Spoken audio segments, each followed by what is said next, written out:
الابصار وبلغت القلوب الحناجر وتظنون بالله الظنون. جب دشمنوں کے لشکر چاروں طرف سے مسلط ہوئے اور مدینے کو گھیر لیا گیا تھا اور یہ لگ رہا تھا کہ اب اسلام کا دم واپسی ہے, اب اس کے لیے بقا مشکل ہے, اور کلیجے منہ کو آ رہے تھے اور آنکھیں پتھرا گئی تھی, اس وقت نبی یہ کہہ رہے تھے جبکہ پیٹ پر 2 پتھر بندھے ہوئے تھے, فاقے گزر رہے تھے, فرما رہے تھے عراق فتح ہوگا, شام فتح ہوگا, یمن فتح ہوگا.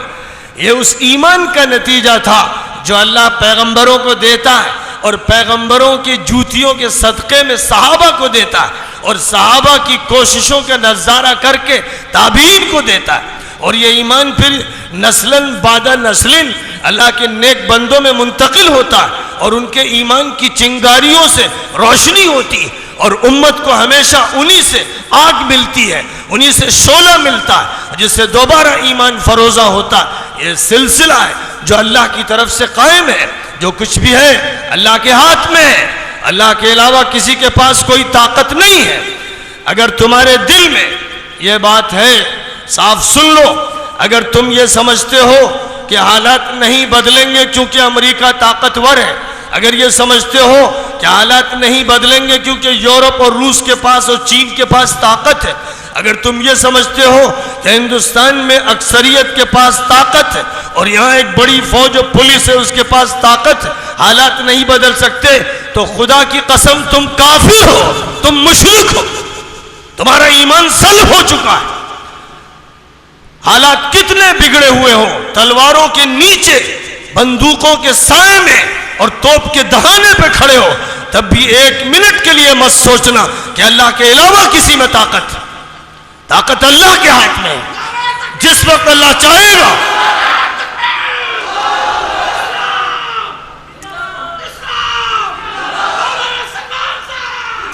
جس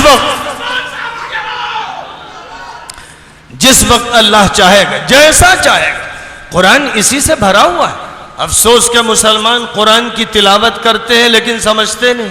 قرآن تراویح میں سنتے ہیں لیکن سمجھتے نہیں. قرآن کو انہوں نے صرف برکت کی کتاب سمجھ لیا, قرآن کو انہوں نے یوں سمجھا کہ یہ تعویذ کی کتاب ہے, گنڈوں کی کتاب ہے, جھاڑ پھونک کی کتاب ہے, یا صرف ثواب کے لیے اس کو پڑھا جاتا ہے. قرآن اتارا گیا تھا ہدایت کے لیے, قرآن دستور ہے, قرآن قانون ہے, قرآن ہدایت نامہ ہے, قرآن بشارت ہے, قرآن ایک روشنی ہے, قرآن کے ذریعے سے تسکین ملتی ہے, قرآن سکینت ہے, قرآن اللہ کا بھیجا ہوا نور ہے, قرآن ایک انقلابی طاقت رکھنے والی کتاب ہے, قرآن معجزہ ہے,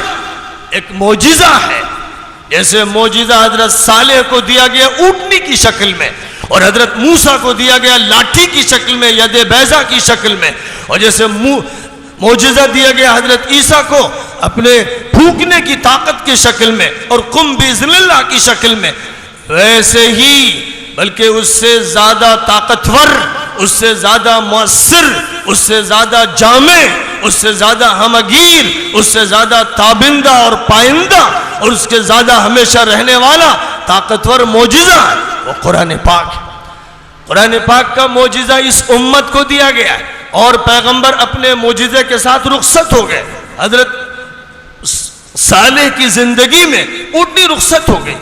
اور موسیٰ علیہ السلام کے ساتھ ید بیضا رخصت ہو گیا, عصا رخصت ہو گیا, حضرت عیسیٰ کے ساتھ دم عیسیٰ رخصت ہو گیا. لیکن نبی کی رخصتی کے ساتھ قرآن رخصت نہیں ہوا. قرآن ایک جیتا جاگتا معجزہ ہے. یہ دلوں کو فتح کرنے والی کتاب, یہ دماغوں کو تسخیر کرنے والی کتاب, یہ پوری انسانیت کی رہنما کتاب, یہ دنیا کے تمام مذاہب کے جنجال سے نکالنے والی کتاب, یہ تمام انسانوں کو پستیوں سے بلند کرنے والی کتاب, یہ تحت سرا سے ثریا میں پہنچانے والی کتاب, یہ انسانوں کو اللہ سے ہم کلامی عطا کرنے والی کتاب, یہ دلوں کے اندر نور کی بارش کرنے والی کتاب. اس کتاب کے ساتھ وہ معاملہ امت کی طرف سے نہیں ہو رہا ہے جو ہونا چاہیے. وقال الرسول یا رب ان قوم اتخذوا هذا القرآن مہجورا. رسول اللہ میاں سے شکایت کریں گے, ہماری اور امت کی شکایت کریں گے کہ اے اللہ میری قوم نے قرآن کو چھوڑ دیا, اگر یہ میری قوم قرآن کو لے کر آگے بڑھتی تو جس طرح اس کو لے کر آگے بڑھے تھے ابو عبیدہ ابن الجراح اور خالد ابن الولید اور عمرو ابن العاص اور سعد ابن ابی وقاص اور وہ مجاہد فاتحین جنہوں نے سندھ سے اسپین تک اور چائنا سے افریقہ کے ایک کنارے تک فتوحات کا ایک بازار لگا دیا، جس طرح وہ قرآن کو معجزہ سمجھتے ہوئے اور اس پر ایمان رکھتے ہوئے آگے بڑھے، حالات کی سازگاری کے ساتھ نہیں بڑھے۔ جب چاروں طرف طوفان تھا الحاد کا، باطل طاقتوں کا، ان کے ہتھیاروں کا، ان کی فوج